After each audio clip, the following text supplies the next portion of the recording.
Hello বন্ধুরা, good morning. কেমন আছো তোমরা? আশা করি তোমরা সবাই খুব ভালো আছো, আমিও ভালো আছি।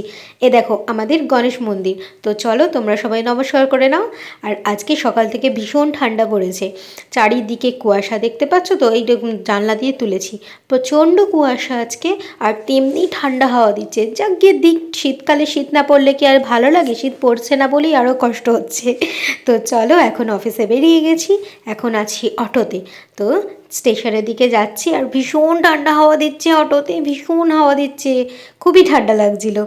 আর জানো তো আমাদের এখন অসহ্য চলছে বলে সেদিনকে বললাম, আর একদম চুলে শ্যাম্পু দিতে পারছি না, খুব অসুবিধা হচ্ছে। কিন্তু ভীষণ ঠান্ডা, প্রচুর ঠান্ডা, চারিদিকে কুয়াশা তোমরা দেখতে পেলে। তো আমি অফিসে চলে এসেছি, এখন একটু কাজ করে নিই, তারপর তোমাদের সাথে পরে কথা বলবো, না হলে তো বাড়ি গিয়ে কথা বলবো। চলো, টাটা। এখন দুপুরবেলা হসপিটালের ছাদে বসে আছি, একটু রোদ খাচ্ছি, কিন্তু তার সাথে প্রচণ্ড ঠান্ডা হাওয়া দিচ্ছে, ভীষণ শীত করছে। এবার নিচে চলে যাব।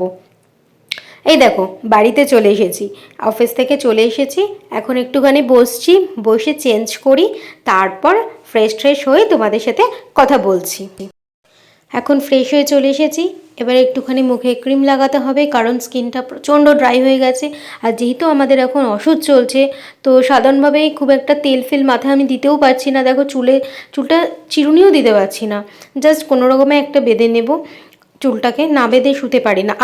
আগে আমি চুল একদম বেঁধে শুতে পারতাম না, কিন্তু এখন এমন অভ্যাস হয়ে গেছে, আমি চুল একদম না বেঁধে শুতে পারি না, চুল বেঁধেই আমি শোবো, এটা আমার অভ্যাস হয়ে গেছে।